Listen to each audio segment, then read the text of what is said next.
Programme آواز جرس کے سامعین کی خدمت میں محمود احمد کا سلام و آداب۔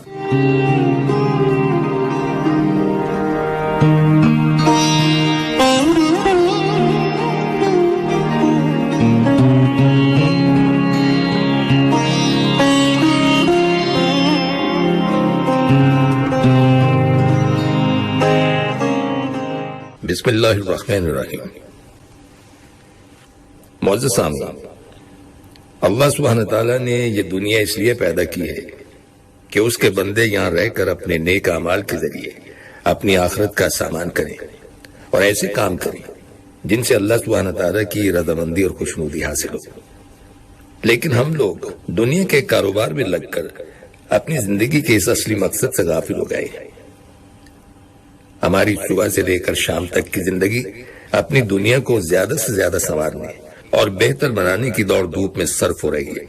اور اس دوڑ دھوپ میں بہت کم لوگ ایسے ہیں جنہیں اپنی آخرت کو بہتر بنانے کا خیال آتا ہو۔ حالانکہ یہ بات طے شدہ ہے جس سے کوئی داہریہ بھی انکار نہیں کر سکتا کہ ایک دن اس دنیا سے جانا ہے، اور جانے کا وقت بھی مقرر نہیں ہے۔ اللہ جانے کب بلاوا آ جائے۔ اسلام نے آخرت کو بہتر بنانے کے لیے جو طریقے بتائے در حقیقت وہ کچھ مشکل نہیں ہے، بلکہ اگر انسان ان طریقوں کو اختیار کرے تو اس کی دنیا بھی پرسکون ہو جاتی ہے۔ لیکن آج کے اس دور میں ذہنوں میں یہ بات بیٹھ گئی ہے کہ اسلامی تعلیمات پر عمل کرنا ایک مشکل کام ہے، جس کے لیے اپنے بہت سے دنیاوی مفادات، بہت سی لذتیں اور بہت سا عیش و آرام قربان کرنا پڑتا ہے۔ نتیجہ یہ ہے کہ اکثر لوگ اس مشکل کا تصور کر کے اس راہ پر چند قدم چلنا بھی شروع نہیں کرتے۔ حالانکہ اول تو اسلامی احکام اپنی ذات میں مشکل نہیں ہے، اور جو اللہ کا بندہ ان پر عمل کرنا چاہے اللہ سبحانہ تعالیٰ کی جانب سے اس کی مدد بھی ہوتی ہے، اور اس کی دنیا اور آخرت دونوں سنور جاتی ہیں۔ دوسری بات یہ ہے کہ اگر بالفرض کسی حکم پر عمل کرنے میں کچھ مشقت یا دشواری بھی ہو تو وہ دشواری آخرت کے ابدی فائدوں کے مقابلے میں کوئی وقت نہیں رکھتی۔ آخر ہر انسان روزی کمانے کے لیے محنت کرتا ہی ہے، اور اس محنت کو پسند بھی کرتا ہے، اس لیے کہ اسے معلوم ہے کہ اس کے نتیجے میں روزی ملنے والی ہے۔ اسی طرح اگر اسلامی احکام پر عمل کرنے کے نتیجے میں آخرت کی وہ نعمتیں ملنے والی ہیں جن کا اس وقت ہم تصور بھی نہیں کر سکتے، تو اس عظیم مقصد کے لیے تھوڑی سی مشقت سے ہمیں گھبرانا نہیں چاہیے۔ تیسری بات یہ ہے کہ اسلامی احکام اور تعلیمات میں سے کچھ تو ایسے ہیں جن پر عمل کرنے میں کچھ تھوڑی بہت محنت کرنی پڑتی ہے، لیکن اللہ سبحانہ تعالیٰ نے بہت سے اعمال ایسے بتلائے ہیں جن پر عمل کرنے میں نہ کوئی خاص محنت کرنی پڑتی ہے، اور نہ بہت سا وقت صرف ہوتا ہے، نہ زیادہ پیسے خرچ ہوتے ہیں۔ بس ذرا سے دھیان کی بات ہے۔ اگر انسان ذرا دھیان سے کام لے تو کسی خاص محنت یا خرچ کے بغیر اس کے نامہ اعمال میں نیکیوں کا اضافہ ہوتا جاتا ہے، اور اگر انسان ان اعمال کی پابندی کرے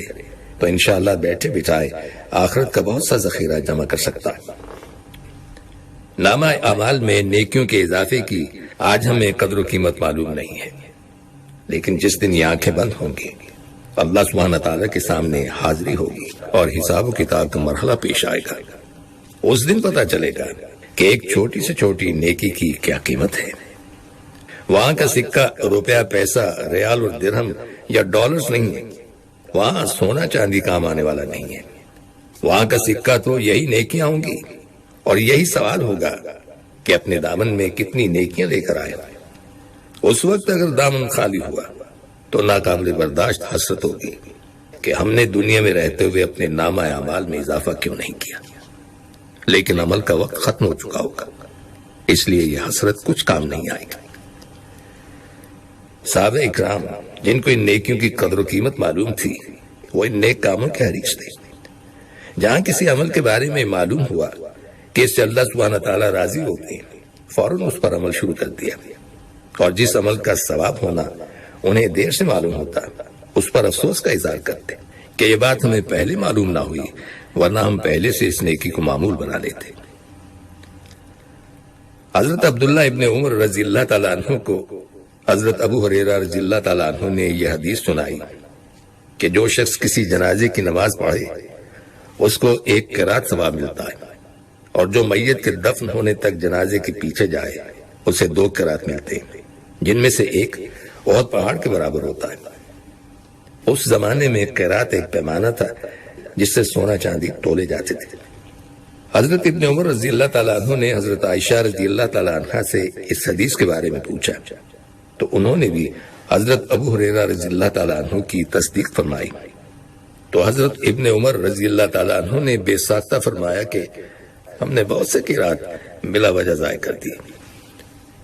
غرض یہ کہ ہر وہ نیک کام جو اللہ سبحانہ تعالیٰ کی خوشنودی کا سبب بنے بڑی قابل قدر چیز ہے،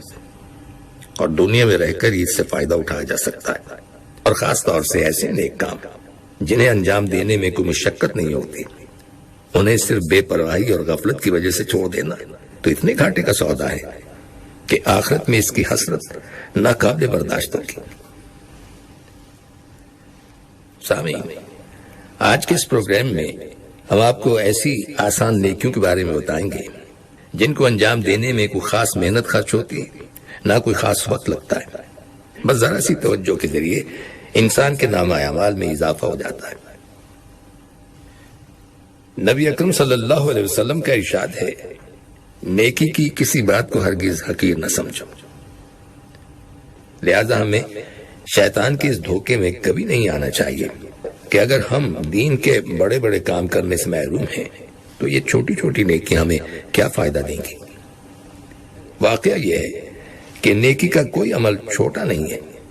اور جس وقت جس نیکی کی توفیق ہو جائے اسے غنیمت سمجھ کر ضرور کر لینا چاہیے۔ کیا پتا کہ اللہ سبحانہ تعالیٰ اس نیکی کو قبول فرما لے اور اس کی برکت سے ہماری باقی زندگی بھی درست ہو جائے۔ سامعین، نیت کی صورت میں اللہ سبحانہ تعالیٰ نے اہل ایمان کو وہ نسخہ کیمیا عطا فرمایا ہے جس کے ذریعے ہر مسلمان ذرا سی توجہ سے مٹی کو بھی سونا بنا سکتا ہے۔ حدیث میں نبی اکرم صلی اللہ علیہ وسلم کا ارشاد ہے کہ تمام اعمال کا دار و مدار نیتوں پر ہے۔ بعض لوگ اس کا مطلب یہ سمجھتے ہیں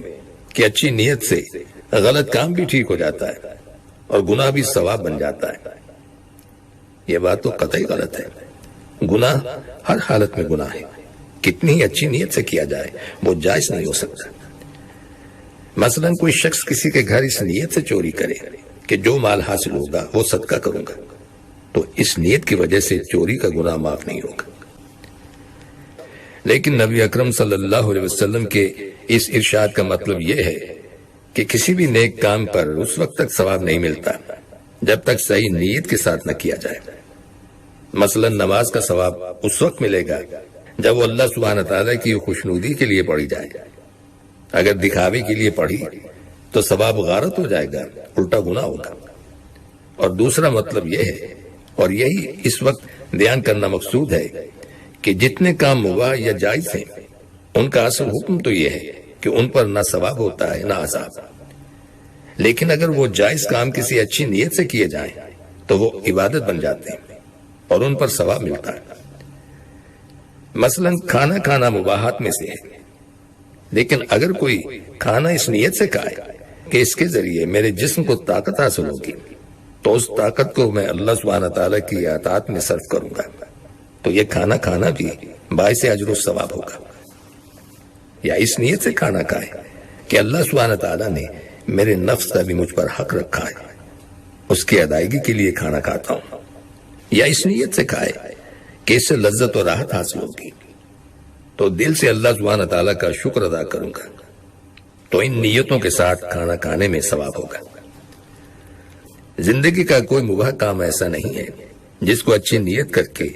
عبادت اور موجب ثواب نہ بنایا جا سکتا ہو۔ یہاں پر ہم اچھی نیت کی چند مثالیں پیش کریں گے جن سے ہم اپنے روزمرہ کے کاموں کو ثواب بنا سکتے ہیں۔ روزی کمانا،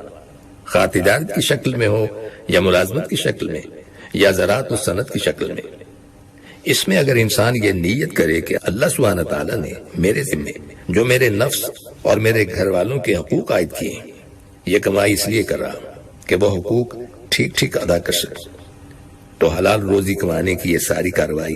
عبادت اور ثواب بن جائے گی۔ پھر اس میں اگر یہ نیت بھی کر لے کہ اپنی آمدنی کو اپنی اور گھر والوں کی ضروریات پر خرچ کرنے کے بعد جو کچھ بچے گا اس میں سے غریبوں کی امداد اور دوسرے نیک کاموں پر خرچ کروں گا، تو اس نیت سے مزید ثواب ملے گا۔ اگر ایک شخص ابھی تعلیم حاصل کر رہا ہے اور وہ یہ نیت کر لے کہ میں اس علم کے ذریعے خدمت خلق کروں گا، مثلا کوئی علم دین حاصل کر رہا ہے تو مخلوق کو دین پہنچانے کی نیت کر لے،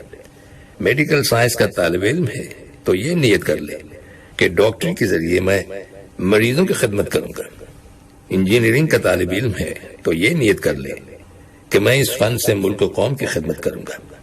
کوئی اور ہنر حاصل کر رہا ہے تو اس ارادے سے سیکھے کہ جو لوگ اس ہنر کے ضرورت مند ہوں گے ان کی حاجت پوری کروں گا، تو انشاءاللہ جتنا وقت وہ تعلیم حاصل کرنے میں گزارے گا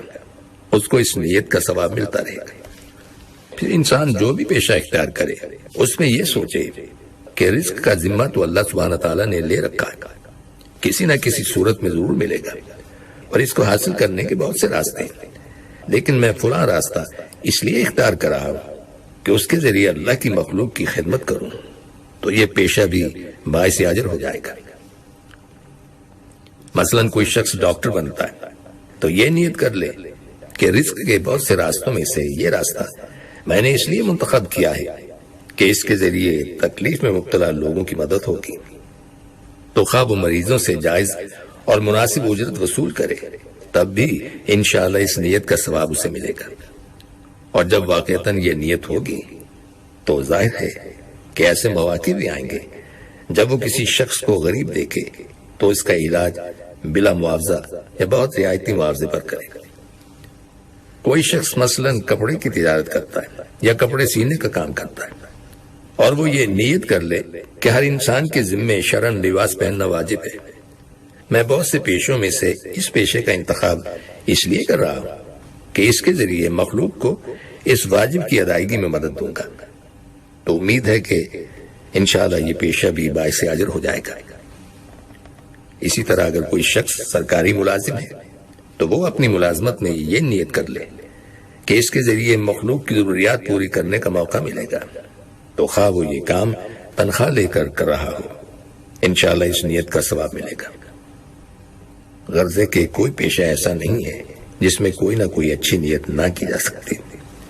اسی طرح اچھا لباس اس لیے پہنا جائے